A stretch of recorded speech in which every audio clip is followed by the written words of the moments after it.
Good evening all of you, good evening. तो जैसा कि आप सभी बच्चों को पता है कि हम लोग पिछले क्लास में चैप्टर 6 जो है कंप्लीट कर लिए थे। तो आज आप लोग जैसे बताए थे कि चैप्टर 13 आप लोगों को पढ़ना है, तो उस चैप्टर 13 को पढ़ने से पहले कुछ छोटी छोटी चीजों को, चैप्टर 13 का ही है मेंसुरेशन, हम लोग पहले पढ़ेंगे। फिर चैप्टर 13 को जो आपके क्लास का जो किताब है उस किताब के क्वेश्चन को भी डील करेंगे। चलिए तो स्टार्ट करते हैं। तो सबसे पहले हम देखेंगे क्यूबॉइड क्या होता है, इसके फेसेस क्या होते हैं, एज क्या होता है, वर्टेक्स क्या होता है। यानी कि घनाभ जो होता है उसके फलक क्या होते हैं, किनारे क्या होता है, शीर्ष क्या होता है। इन तीनों चीजों को समझते हैं। देखिएगा, तो पहली बात की ये जो क्यूबॉइड होता है 3D आकृति होता है। क्या होता है? 3D होता है।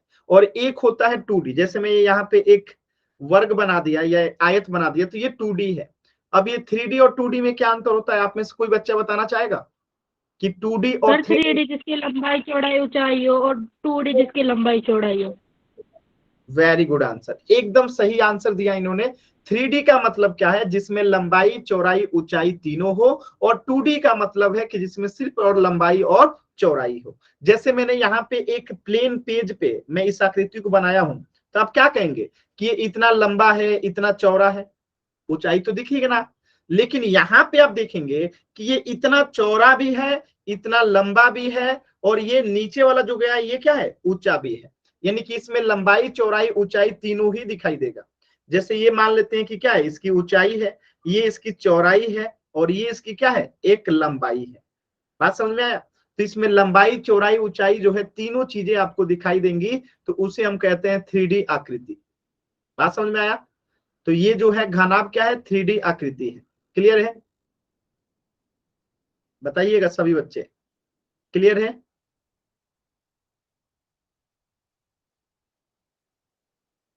तो ये जो है एक 3D आकृति है।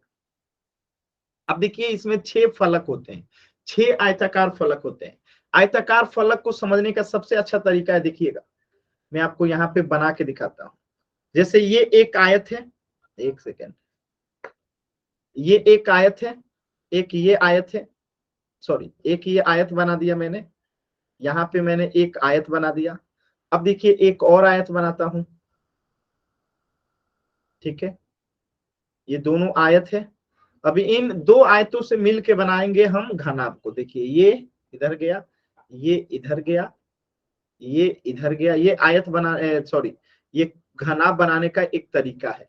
तो देखिए ये घनाभ अगर आप पर ध्यान से देखेंगे तो आपको दिखाई देगा कि एक सतह तो इसमें नीचे है, ये एक सतह जो है यहाँ पे नीचे की तरफ है, ठीक है, नीचे की तरफ इसमें एक सतह है, ठीक है। और एक सतह सेम टू सेम जो है इसमें ऊपर की तरफ है। एक सतह जो है सेम टू सेम क्या है? ऊपर की तरफ है। और एक सतह तो यहाँ सामने है, ठीक है, जिसे मैं प्लस कर रहा हूं, और एक सतह यहाँ लेफ्ट में है, और एक सतह यहाँ पे है, ठीक है। यानी कि आगे पीछे दाएं बाएं, तो 4 ठो सतह ये हो गया। एक आगे, एक दाएं, एक बाएं, एक आगे, एक पीछे, 4 सतह हो गया। और एक ऊपर और एक नीचे। तो ये क्या है? एक घनाभ है। तो इसमें इसकी कुछ लंबाई होती है, ठीक है, कुछ चौड़ाई होती है और कुछ ऊंचाई होती है। यानी इसमें लंबाई चौड़ाई ऊंचाई तीनों होती है। अब आपसे इसमें आपको पहली चीज तो ये जानना है कि इसमें फलक कितने होते हैं। तो फलक आप लोग ऐसे समझिए, जैसे ये मोबाइल है ना, जैसे अगर मैं इस मोबाइल को बताऊं तो देखिए इसके ऊपर में एक सतह है, एक नीचे में सतह है, तो दो सतह, दो फलक हो गया, ठीक है। इसके आगे एक फलक है, एक दाएं है, एक बाएं है, ठीक है, और एक पीछे है। तो 4 फलक तो ये हो गया, आगे पीछे दाएं बाएं, और एक ऊपर एक नीचे। तो टोटल इसमें कितने फलक हैं? 6। तो यही इसमें भी टोटल जो है 6 फलक होते हैं। और घनाभ में जो होते हैं, जो फलक होते हैं, वो आयताकार होते हैं। यानी आयताकार का मतलब क्या है कि आमने सामने की भुजा जो है यहाँ पे बराबर रहती है। तो ये 6 आयतों से मिलकर बनता है। क्लियर है? तो बस इतनी चीजें आपको अभी जानना है कि एक घनाभ जो है 3D बंद आकृति है, जिसमें 6 आयताकार फलक होते हैं। तो फलक हो गए 6।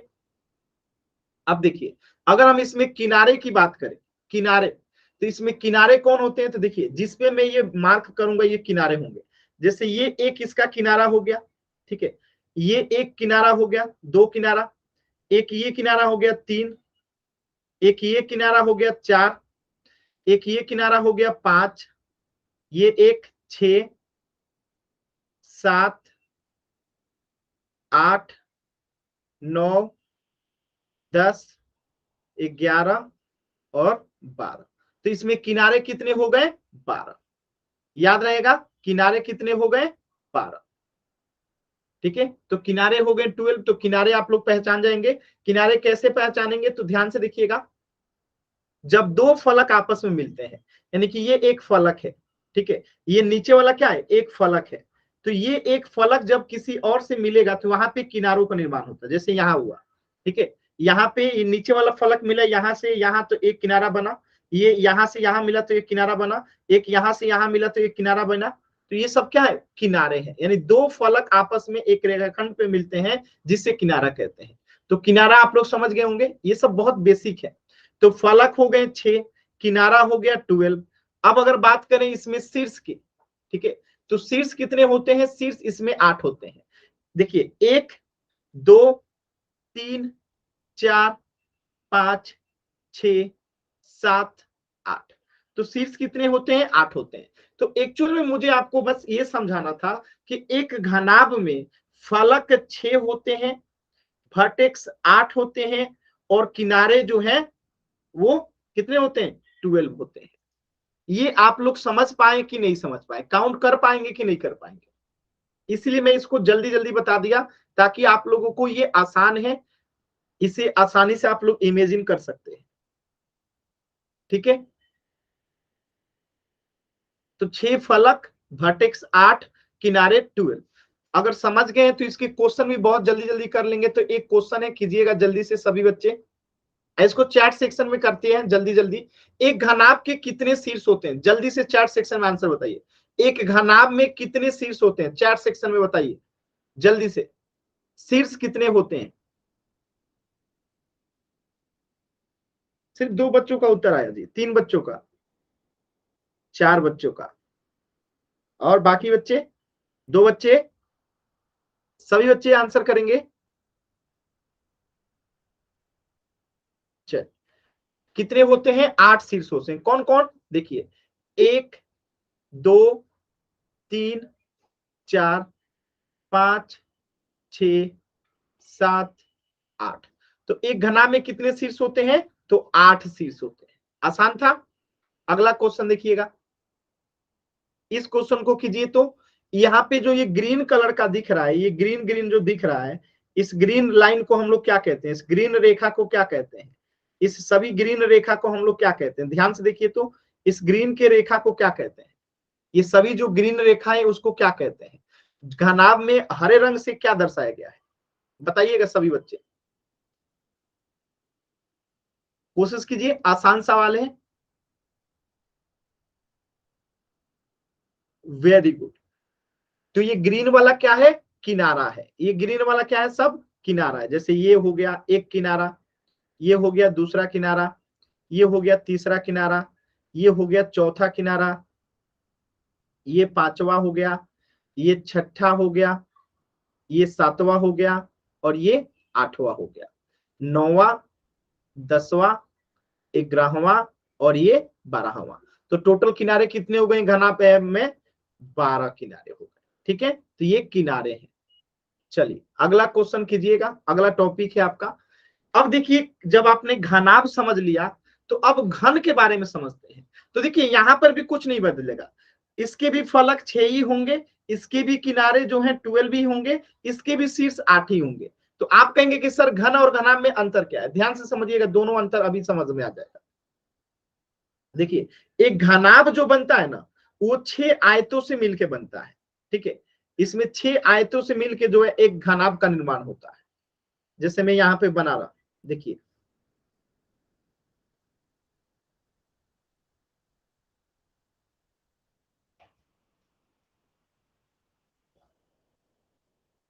ठीक है, तो ये जो है आपका घनाभ है। घनाभ क्यों है? क्योंकि इसकी एक लंबाई है, चौड़ाई है, और इसकी एक ऊंचाई है। ठीक है, सॉरी एक सेकेंड, इसकी एक लंबाई है और एक चौड़ाई है और एक जो है इसकी ऊंचाई है। लंबाई गुने चौड़ाई गुने ऊंचाई, यानी लंबाई चौड़ाई ऊंचाई तीनों चीजें हैं। और यहीं पे अगर हम बात करेंगे घन की, तो इसमें लंबाई चौड़ाई ऊंचाई तीनों ही बराबर होता है, यानी कि ये 6 वर्ग से मिलके बनता है, 6 वर्ग से मिलके बनता है। ठीक है, इसमें लंबाई चौड़ाई ऊंचाई तीनों बराबर होते हैं, तो उसे हम कहते हैं घन। ठीक है, जैसे ये है, तो ये क्या है, एक घन है। इसमें इसकी लंबाई चौड़ाई ऊंचाई सब बराबर है, यानी ये भी ए, ये भी ए, ये भी ए, यानी तीनों ही बराबर होता है, लंबाई चौड़ाई ऊंचाई तीनों ही बराबर होता है। तो जिस घन की तीनों भुजा बराबर हो उसको घन कहते हैं। तो ये घन है और ये घनाभ है। बात समझ में आया? तो जिस घन का अगर लंबाई चौड़ाई ऊंचाई बराबर हो गया तो वो घन, अगर लंबाई चौड़ाई ऊंचाई अलग अलग है तो वो घना। क्लियर है सभी बच्चों को? तो घन और घनाभ में क्या अंतर है, स्पष्ट है। फलक दोनों में ही 6 होते हैं। ठीक है, 6 होते हैं। किनारे दोनों में ही 12 होते हैं और शीर्ष दोनों में ही जो है क्या होते हैं, 8 होते हैं। ठीक है, बस अंतर याद रखिएगा कि यहां जो फलक होता है वो इसमें आयताकार होता है और इसमें वर्गाकार होता है, बस यही एक अंतर है। बाकी किनारे इसमें भी 12 और शीर्ष इसमें भी 8 होते हैं। तो कोई दिक्कत किसी बच्चे को समझने पे? ये आपको एकदम बेसिक सी चीजें बता रहा हूं ताकि आपके चैप्टर नंबर 13 में जो किताबी क्वेश्चन है उसको मैं जब बताऊं, आपको समझाऊं तो दिक्कत ना हो, इसलिए पहले ये बेसिक चीजें आपको क्लियर कर रहा हूं। क्लियर है सभी बच्चों को? एक बार वाई टाइप करिए जल्दी से। चल, तो घन एक ऐसी 3D आकृति होती है जिसमें लंबाई चौड़ाई ऊंचाई तीनों बराबर होती है, आप लोग समझ चुके हैं। ये आपका घन है, इसमें लंबाई चौड़ाई ऊंचाई तीनों ही क्या है, आपका बराबर है। ठीक है, देखिए फलक कितने होते हैं, तो अभी आप बता देंगे कि फलक इसमें 6 होते हैं। किनारे कितने होते हैं, 12 होते हैं। तो इसमें ऐसा कुछ है नहीं जो अलग से मैं बताऊं। ठीक है, तो शीर्ष आपको पता है कि 8 होते हैं, फलक आपको पता है कि 6 होते हैं और किनारे आपको पता है कि 12 होता है। तो क्वेश्चन करें इसके जल्दी से। मैं जल्दी जल्दी इसलिए बता रहा हूं ताकि आपके किताब के क्वेश्चन पे हम पहुंच सके। ये सारी चीजें बहुत ही आसान है और आप बहुत आसानी से समझ पा रहे होंगे। ठीक है, चलिए तो एक क्वेश्चन कीजिएगा, पोल सेक्शन में से कीजिए, मैं देखता हूं कितने लोग कर पा रहे हैं। इसे पोल सेक्शन में कीजिएगा, इस प्रश्न को एकदम ध्यान से कीजिएगा, जल्दबाजी नहीं है, एकदम आराम से कीजिएगा, जल्दबाजी नहीं है।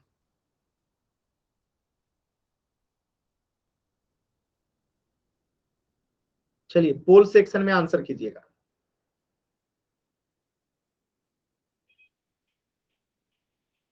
देखिए इसमें भी कुछ बच्चे गलत कर रहे हैं, यही होता है जल्दबाजी का नतीजा। ठीक है, इसमें भी कुछ बच्चे गलत कर रहे हैं।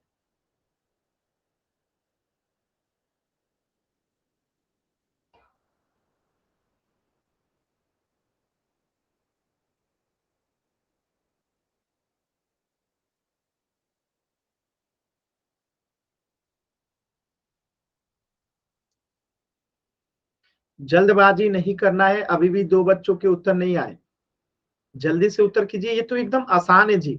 अभी अभी बताया घन और घनाभ दोनों में ही किनारे एक समान होते हैं।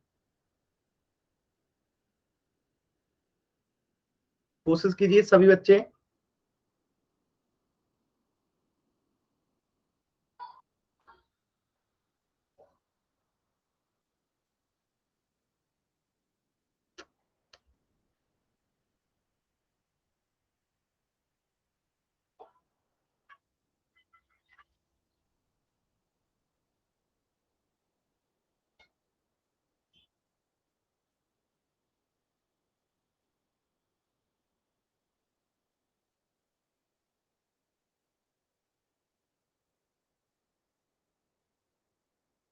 चलिए एक बच्चे का अभी भी आंसर नहीं आया, चलिए समझते हैं। देखिए ध्यान से, यहाँ पे किनारे आपसे पूछे गए हैं, कितने किनारे हैं। तो आप देखिए, मैं इसे जिसे काउंट करिएगा, ये एक किनारा हुआ, ये दूसरा हुआ, ये तीसरा, ये चौथा, 4 किनारा ये हुआ, ये 5वां,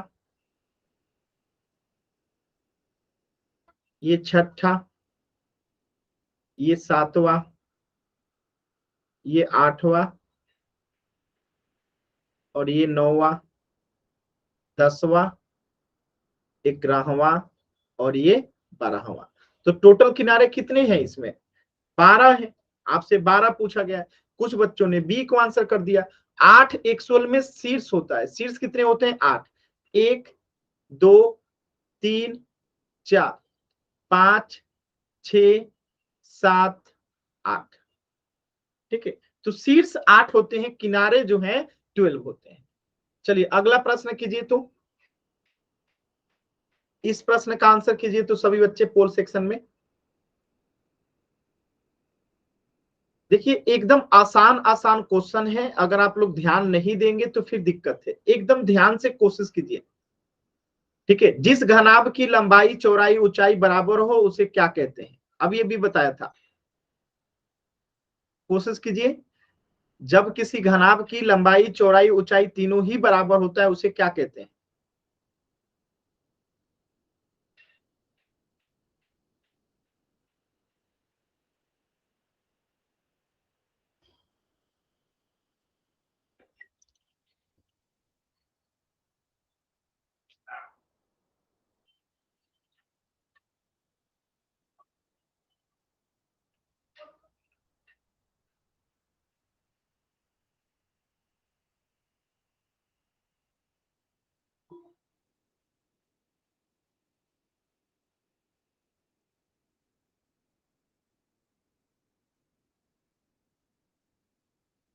अभी भी 3 बच्चों के उत्तर नहीं आए हैं।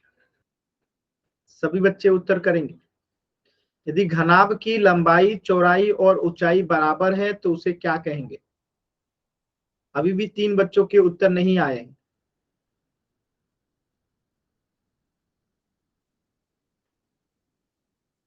कोशिश कीजिए, सभी बच्चे कोशिश कीजिए। 3 बच्चों के उत्तर अभी भी नहीं आए हैं। लास्ट के 10 सेकेंड। 10 9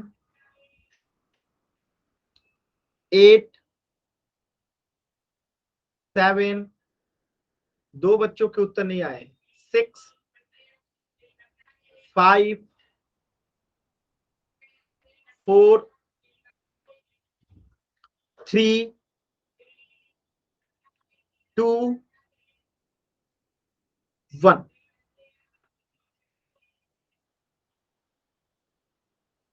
देखिए ध्यान से, यहाँ पे एक घनाभ की लंबाई चौड़ाई और ऊंचाई जब बराबर हो जाता है उसी को तो घन कहते हैं। जब किसी भी घनाभ की लंबाई चौड़ाई ऊंचाई तीनों ही बराबर हो जाती है उसी ही तो घन कहते हैं। तो इस प्रश्न का उत्तर हो जाएगा ऑप्शन ए, घन। बताइए यहां तक किसी भी बच्चे को कुछ भी ऐसा जो कि नहीं समझ में आया हो तो माइक ऑन करके पूछ लीजिए। किसी भी बच्चे को यहां तक कुछ भी डाउट है तो माइक ऑन करके पूछ लीजिए। शर्माना नहीं है। मैंने बहुत तेजी से आप लोग को इसलिए बताया क्योंकि ये सब आसान टॉपिक थे। अब इस पे जब हम लोग इसके क्षेत्रफल निकालने की कोशिश करेंगे तो वो सब समझने वाली चीजें, बाकी यहां तक चीजें आसान थी। ठीक है, आगे बढ़ जाएं। चलिए, तो अब अगला टॉपिक है सिलेंडर। सिलेंडर क्या होता है? ध्यान से देखिएगा। अगर सिलेंडर देखेंगे तो सिलेंडर एक ठोस आकृति होती है जिसमें 2 वृत्त और एक वक्र आयत से मिलकर बना होता है, और इसके 2 सिरे समान त्रिज्या वाले वृत्त होते हैं एवं पार्श्व वक्र पृष्ठ और वक्र आयत होता है। अब ये चीजें आपको समझ में नहीं आया होगा तो यहां देखिएगा ध्यान से।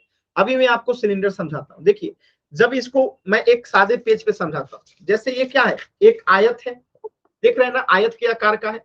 अगर मैं इसे ऐसे राउंड राउंड करके गोल कर दूंगा, ठीक है, तो ये कुछ ऐसे हो जाएगा। दिख रहा है, एकदम गोला हो जाएगा ऐसे। तो मतलब कि कुछ इस प्रकार का हो जाएगा।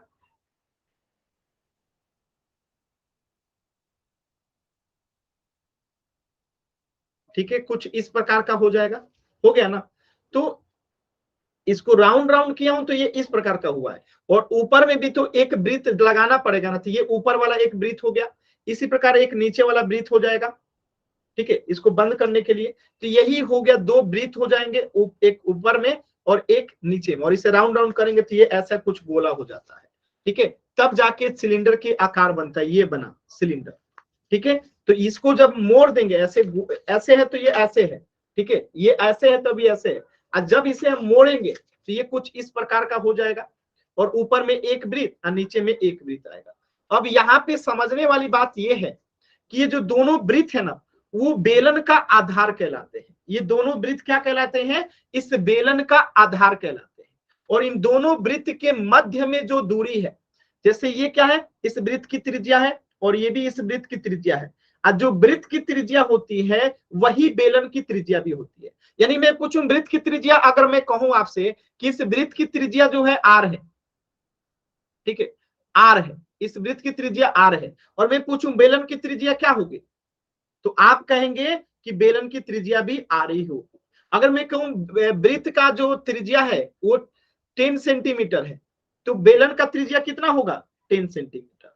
यानी कि याद रखिएगा कि हमेशा जो वृत्त का त्रिज्या होता है वही जो है बेलन का भी त्रिज्या होता है, और ये दोनों वृत्त जो है बेलन का आधार है, बेलन का आधार है, और इनके बीच की जो दूरी होती है उसे हम क्या कहते हैं?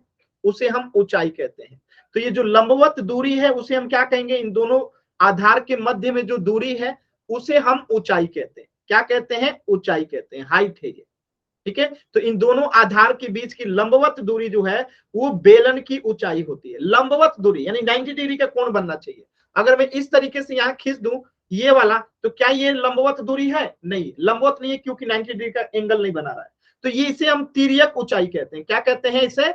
इसे तिर्यक ऊंचाई कहते हैं, ठीक है, इसे तिर्यक ऊंचाई कहते हैं। अब ये क्या होता है आगे पढ़ेंगे, अभी बस आपको इतना जानना है कि ये जो लाइन है तिर्यक ऊंचाई है, और ये जो होता है ओरिजिनल ऊंचाई है, जिसे हम सिलेंडर की ऊंचाई कहते हैं, ठीक है। और इसमें आपको क्या जानना है, हाँ, कि दो वृत्तों की त्रिज्या जो है बराबर होगी, यानी इस वृत्त का आर है तो नीचे वाले वृत्त का भी आर होगा, और जो दोनों वृत्त के आधार का यानी त्रिज्या होता है वही बेलन का भी त्रिज्या होता है, ठीक है। तो दोनों वृत्त की त्रिज्या जो है बेलन की त्रिज्या आर होती है, दोनों समान होता है, ठीक है। तो ये जो है एक सिलेंडर के बारे में पूरी बातें थी, बेसिक सी एकदम बातें हैं। अभी हम लोग क्षेत्रफल नहीं निकाल रहे हैं, इसीलिए एकदम बेसिक सी बातें हैं। इतनी बातें आपको क्लियर है? ठीक है, ये दोनों जो है वृत्त जो है इस सिलेंडर का यानी बेलन का जो है आधार कहलाते हैं। इन दोनों ही आर के बीच की जो दूरी होती है, लंबवत दूरी जो होती है, उसे हाइट कहते हैं, ठीक है। चलिए तो थोड़ा क्वेश्चन करिए तो देखते हैं। इस प्रश्न का क्वेश्चन कीजिए तो सभी बच्चे एकदम आराम से इस प्रश्न का उत्तर कीजिए पोल सेक्शन में, एकदम आराम से, कोई जल्दबाजी नहीं है।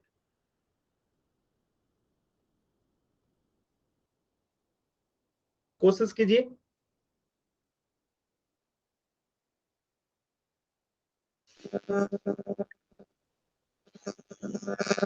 माइक म्यूट कीजिए।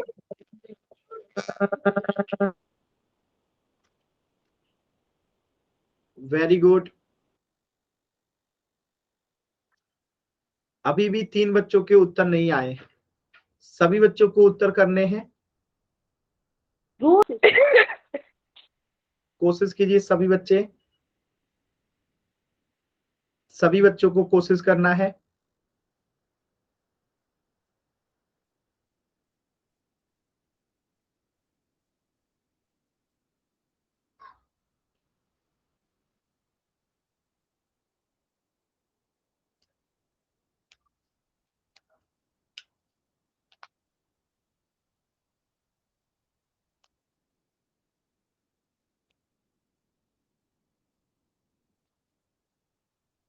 दो बच्चों के और उत्तर नहीं आए हैं, लास्ट के 10 सेकेंड। 10, 9, 8। सर स्क्रीन नहीं आ रही।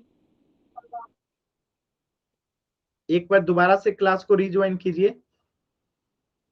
एक बार दोबारा से क्लास को रिज्वाइन कीजिए, स्क्रीन आएगा।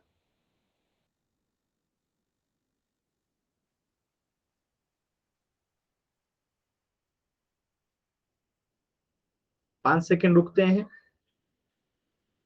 चलिए इस क्वेश्चन को कर लेते हैं, समझिएगा इस क्वेश्चन को कैसे करेंगे, ध्यान से समझिए। आपसे प्रश्न में पूछा गया है कि अगर वृत्त की त्रिज्या 5 सेंटीमीटर है, इस वृत्त की त्रिज्या अगर 5 सेंटीमीटर है तो बेलन की त्रिज्या क्या होगी, वो भी 5 ही होगी। अभी अभी मैंने बताया था कि जो वृत्त की त्रिज्या होती है वही बेलन की त्रिज्या होती है।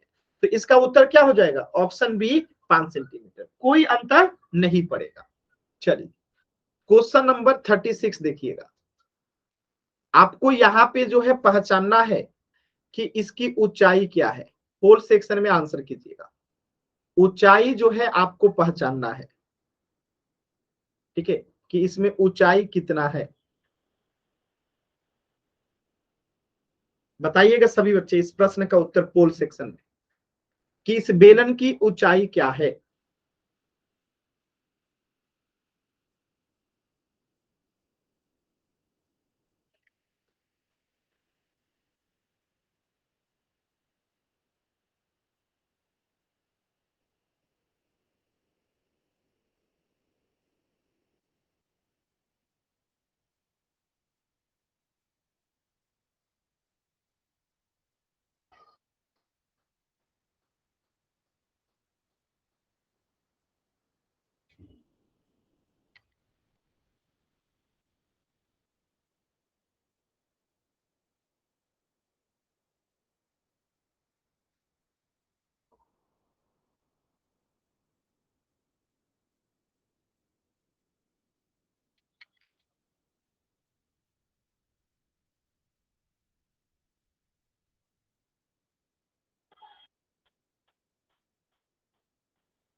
एक बच्चे का और उत्तर नहीं आया है, लास्ट के 10 सेकेंड। 10, 9, 8, 7, 6, 5, आ गया आंसर। चलिए देखिए कैसे करेंगे, ध्यान से समझिएगा, बहुत ही आसान सवाल था। देखिए यहाँ पे हमें बेलन की ऊंचाई बताना है, तो मैंने बताया था दोनों आधार के बीच में जो लंबवत दूरी होती है, तो ये आधार हो गया, और इनके बीच में जो लंबवत दूरी है, ठीक है, यानी 90 डिग्री का जो कोण बनाते हुए, तो ये दूरी कितना है, 12 है, यानी कि इनका लंबाई कितना हो गया, ऑप्शन सी 12 सेंटीमीटर। ठीक है, तो जो लंबवत दूरी होती है 90 डिग्री का कोण बनाते हुए, वो ऊंचाई होता है। तो यहाँ पे ऊंचाई क्या है, 12 सेंटीमीटर। ठीक है, तो इस प्रश्न का उत्तर हो जाएगा 12 सेंटीमीटर। ठीक है, अब हम लोग का ये आसान चीजें खत्म हो गया। अब हम इसको, इस पे जो क्वेश्चन बनते हैं, ठीक है, सरफेस एरिया कैसे निकालते हैं, पृष्ठीय क्षेत्रफल, कुल पृष्ठीय क्षेत्रफल, वक्र पृष्ठीय क्षेत्रफल, ये सब क्या होता है, इन सभी चीजों को समझेंगे। कि पहली बात की सरफेस एरिया क्या होता है, पृष्ठीय क्षेत्रफल क्या होता है, फिर हम देखेंगे कि टोटल सरफेस एरिया और लेटरल सरफेस एरिया में क्या अंतर होता है। चलिए, तो अगर बात करें पृष्ठीय क्षेत्रफल का, तो कोई भी अगर 3D आकृति है तो उसके द्वारा घेरा गया क्षेत्र जो होता है पृष्ठीय क्षेत्रफल कहलाता है। जैसे इमेजिन कीजिए, अगर मैं बात करूं इस पेन का, तो इस पेन के द्वारा जितना स्थान घेरा गया, जितना स्थान घेरा गया, जितने जगह को ये घेर रहा है, वो जगह, वो जो घेरा गया क्षेत्र होता है, क्या होगा, इस पेन का पृष्ठीय क्षेत्रफल होगा। बात समझ में आ रहा है, यानी किसी भी 3D आकृति के द्वारा जितना स्थान घेरा जाता है, वही उस 3D आकृति का क्या कहलाता है, पृष्ठीय क्षेत्रफल कहलाता है। ठीक है, अब एक्चुअली क्या है, ध्यान से समझिएगा। जैसे मैं यहाँ पे एक वर्ग बना दिया, ये वर्ग है, तो ये वर्ग कितना जगह को घेरेगा, ये वर्ग इतने जगह को घेरेगा, जो आपको दिख रहा है ये ब्लू कलर से, इतने जगह को घेरेगा, क्योंकि इसमें ऊंचाई तो होता नहीं है, केवल लंबाई और चौड़ाई होता है, ऊंचाई तो होता नहीं है। लेकिन जब हम कोई ऊंचाई वाला लेते हैं, जैसे ये पेन है, तो ये लंबाई है, चौड़ाई है, और साथ में इसकी कुछ मोटाई भी है। ठीक है, तो ये 3D है और ये 2D है। तो ये जो है ना 2D है, ये क्या है 2D है।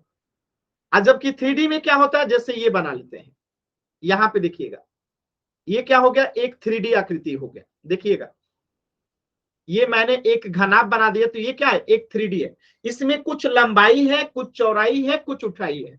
तो इसके द्वारा जितने स्थान को घेरा गया, जितने स्थान को घेरा गया, उन सबको जो है हम क्या कहेंगे, पृष्ठीय क्षेत्रफल कहेंगे। लंबाई चौड़ाई ऊंचाई तीनों चीजें हैं, इसे क्या कहेंगे हम लोग, पृष्ठीय क्षेत्रफल कहेंगे। क्लियर है? आगे देखिए, ठीक है। जैसे ये गोला के द्वारा जितना स्थान घेरा गया, इस सिलेंडर के द्वारा जितना स्थान घेरा गया, ये शंकु के द्वारा जितना स्थान घेरा गया, तो ये सब क्या कहलाएंगे, इसके पृष्ठीय क्षेत्रफल कहलाएंगे। यानी एक 3D आकृति के द्वारा घेरा गया जो क्षेत्र होता है, वो उसका पृष्ठीय क्षेत्रफल होता है। क्लियर है सभी लोगों को? अब देखिए पृष्ठीय क्षेत्रफल दो प्रकार का होता है। एक होता है कुल पृष्ठीय क्षेत्रफल। तो कुल पृष्ठीय क्षेत्रफल क्या होता है कि मतलब जैसे मैं बना दूं यहां पे, ये एक आकृति है जिसे हम शंकु कहते हैं। क्या कहते हैं, शंकु कहते हैं। तो इसका कुल पृष्ठीय क्षेत्रफल मतलब क्या हुआ कि ये जो है इस एरिया को तो हम घेरेंगे ही, साथ में नीचे वाले एरिया को भी कैलकुलेट करेंगे। तो ये कुल पृष्ठीय क्षेत्रफल हुआ।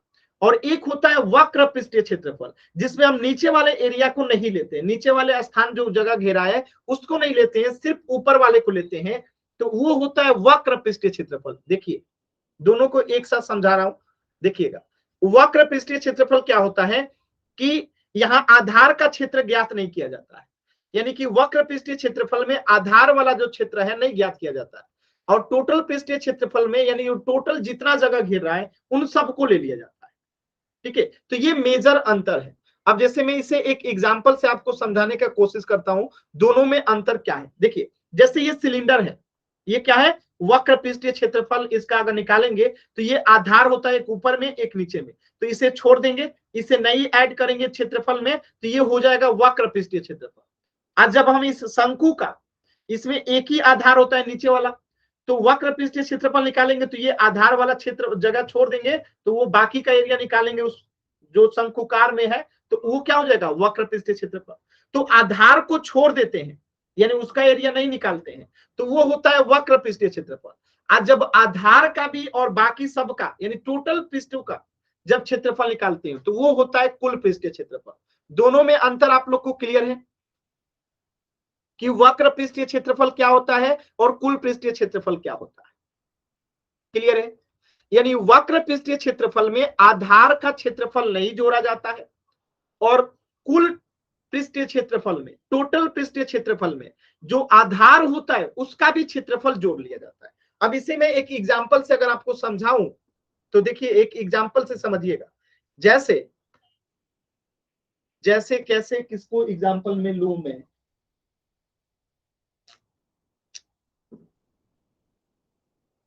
जैसे इस मोबाइल का, इस मोबाइल के द्वारा अगर आपको निकालना हो कि इसका टोटल पृष्ठीय क्षेत्रफल कितना होगा, तो इसके 6 फलक है ना, तो हम 6 फलकों का क्षेत्रफल निकाल के जोड़ेंगे।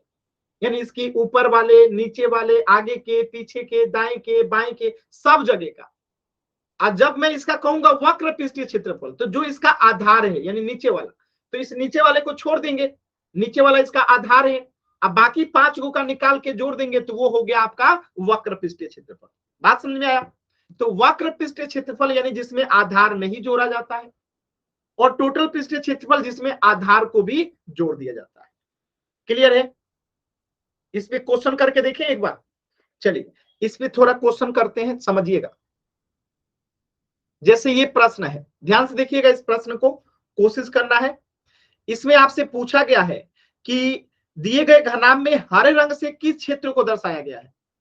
यानी ऊपर वाला जो है उसको छोड़ दिया गया है, केवल हरा रंग अगर आपसे पूछा जाए तो हरा वाला जो है किस रंग को दिखा रहा है, संपूर्ण पृष्ठीय क्षेत्रफल को कि वक्र पृष्ठीय क्षेत्रफल को। वक्र पृष्ठीय क्षेत्रफल को ही पार्श्व पृष्ठीय क्षेत्रफल भी कहते हैं।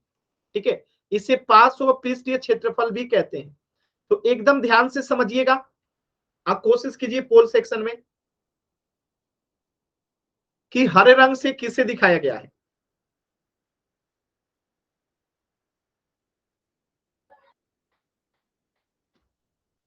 कोशिश कीजिए।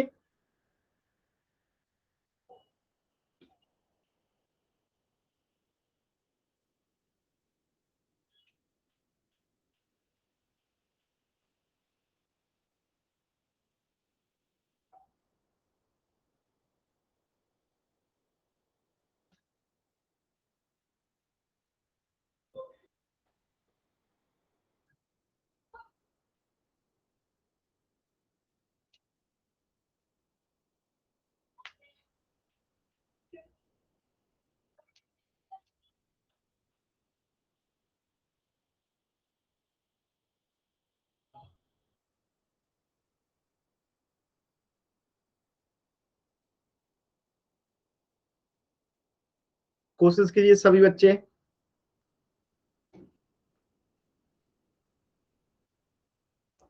चलिए लास्ट के 10 सेकेंड, 2 बच्चों का उत्तर नहीं आया है। लास्ट के 10 सेकेंड, 10, 9, 8, 7, 6, 5, 4, 3, 2, 1। देखिए, तो अभी मैंने बताया था कि जब हम इसमें का एक सतह छोड़ देंगे, यानी ये आधार है, तो इसे छोड़ देंगे तो बाकी जो बच गया जाएगा वो क्या हो जाएगा, आपका 500 पृष्ठीय क्षेत्रफल हो जाएगा। तो जो हरे रंग से दिखाया गया है वो क्या हो जाएगा, 500 पृष्ठीय क्षेत्रफल हो जाएगा, यानी वक्र पृष्ठीय क्षेत्रफल कहते हैं इसे। ठीक है, क्लियर है ना। चलिए, कोई दिक्कत नहीं है, एकदम आसान टॉपिक था। अब हम निकालने का सीखते हैं कि घनाभ का कुल पृष्ठीय क्षेत्रफल जो है हम कैसे निकाल सकते हैं। ठीक है, घनाभ का कुल पृष्ठीय क्षेत्रफल कैसे निकाल सकते हैं। पहले घनाभ को देखिए, जैसे घनाभ में कुल पृष्ठीय क्षेत्रफल जो है 6 फलकों का आयत का क्षेत्रफल का योग है, यानी उसमें 6 आयत होते हैं। एक घनाभ कितने आयतों से मिलकर बनता है, 6 आयत, यानी 6 फलकों से मिलकर बनता है। इसलिए अगर हम 6 फलकों का यानी 6 आयतों का क्षेत्रफल जोड़ देंगे तो घनाभ का कुल पृष्ठीय क्षेत्रफल आ जाएगा। देखिए, जैसे ये क्या है, एक घनाभ है, तो जब इसे आप मतलब कि एक इसके पीछे होगा रेड, जस्ट इसके पीछे होगा एक रेड, एक ऊपर में ग्रीन है तो एक नीचे में भी ग्रीन होगा, एक नीचे में भी ग्रीन होगा, और एक इधर में ब्लू है तो एक इधर में भी ब्लू होगा। तो टोटल इसमें कितने सतह होते हैं, 6 सतह होते हैं। ठीक है, बात समझ में आया। तो इन 6 सतहों को अगर हम ओपन करेंगे, ठीक है, तो एक तो इसका लंबाई हो गया, ठीक है, एक हो गया इसकी चौड़ाई और एक हो गया इसकी ऊंचाई। ठीक है, तो आप देखेंगे कि इन 6 आयतों से मिलकर बना है, तो एक आयत, 2 आयत, 3 आयत, 4 आयत, 5 और 6। तो टोटल देखिएगा, ये इसके जैसा एक उधर में होगा, तो ये पहला और ये दूसरा हो गया, 2 आयत हो गया, और ये आगे एक आयत है तो पीछे भी एक आयत होगा, तो ये तीसरा हो गया और ये चौथा हो गया, और इसी प्रकार एक ऊपर है तो एक नीचे भी होगा, तो ये 5वां हो गया और एक छठा हो गया। यानी ये 6 फलक हैं घनाभ के। तो अगर हमें घनाभ का पृष्ठीय क्षेत्रफल निकालना है तो हमें इन 6 का भी अलग अलग से क्या निकालना होगा, पृष्ठीय क्षेत्रफल निकालना होगा। 6 को निकाल के जोड़ देंगे तो घनाभ का पृष्ठीय क्षेत्रफल आ जाएगा। तो देखिए 1, 2, 3, 4, 5, 6, ये 6 फलक है। ठीक है, एक ऊपर, एक नीचे, एक दाएं, एक बाएं, एक आगे, एक पीछे, टोटल 6 फलक है। अब इन 6 फलकों का हम क्षेत्रफल निकालेंगे। ठीक है, 6 फलकों का। तो आपको पता है कि एक फलक का क्या होता है, लंबाई गुने चौड़ाई, लंबाई गुने चौड़ाई, लंबाई गुने चौड़ाई।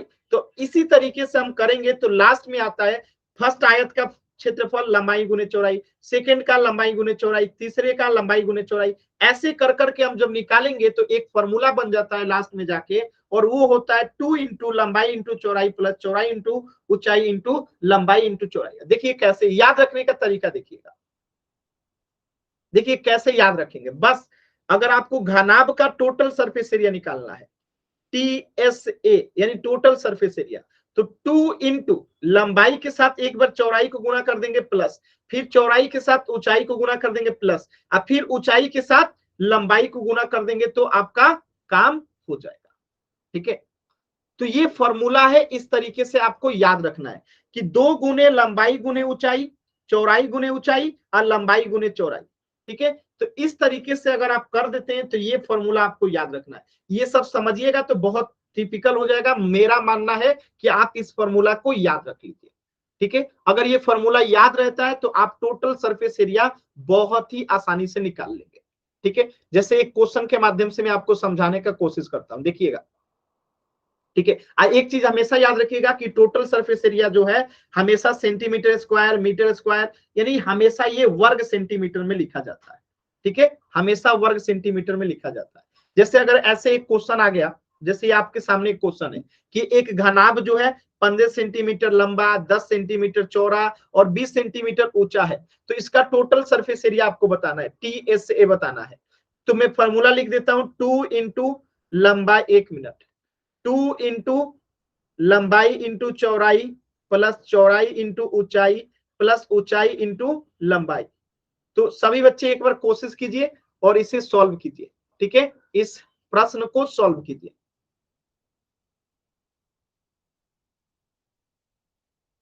चलिए कोशिश कीजिए, तो क्या आता है इसी फॉर्मूला पे निकलेगा। कोशिश कीजिए सभी बच्चे।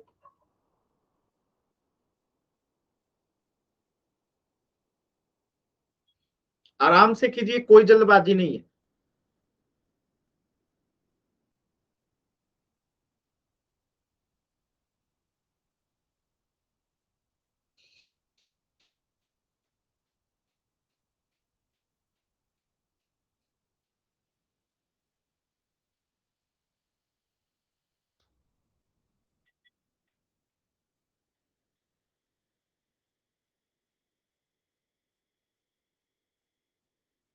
आराम से कीजिए, कोई जल्दी नहीं है।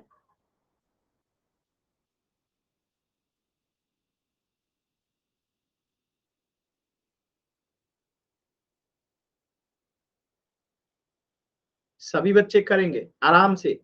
अभी तक एक बच्चे का उत्तर आया है, आराम से सभी बच्चे सॉल्व कीजिए, जल्दबाजी नहीं है।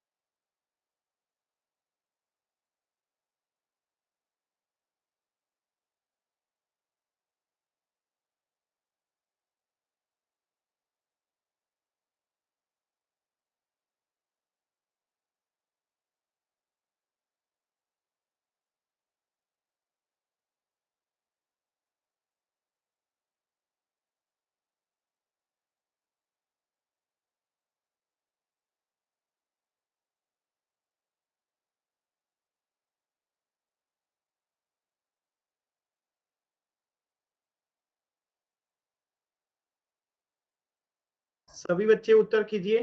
अभी भी 3 बच्चों के उत्तर नहीं आए हैं। सभी बच्चे उत्तर करेंगे, 3 बच्चों के उत्तर नहीं आए हैं। आराम से कीजिए।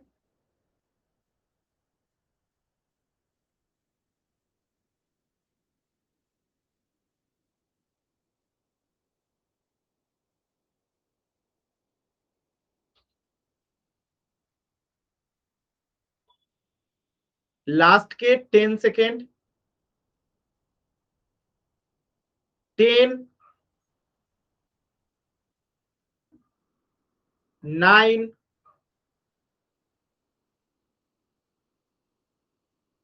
8 7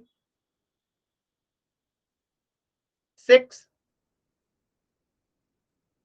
एक बच्चे का और उत्तर नहीं आया है। 5 4 3 2 1। देखिए इस प्रश्न को कैसे करेंगे, ध्यान से समझिए। फॉर्मूला में 2 है तो 2 रख देंगे। लंबाई कितना है तो किसी को भी लंबाई मान लेंगे, तो इसे लंबाई मान लेते हैं, इसे चौड़ाई मान लेते हैं और इसे ऊंचाई मान लेते हैं। कोई फर्क नहीं पड़ता, किसी को भी लंबाई चौड़ाई मान सकते हैं। तो लंबाई हो गया हमारा 15, चौड़ाई हो गया हमारा 10 प्लस फिर चौड़ाई 10, ऊंचाई हो गया 20 प्लस फिर ऊंचाई 20 फिर लंबाई 15। अब इसे सॉल्व करते हैं। तो 2 बाहर रहेगा, 15 में 10 से गुना करेंगे 150 प्लस 20 में 10 से गुना करेंगे 200 प्लस 15 में 2 से गुना करेंगे 300।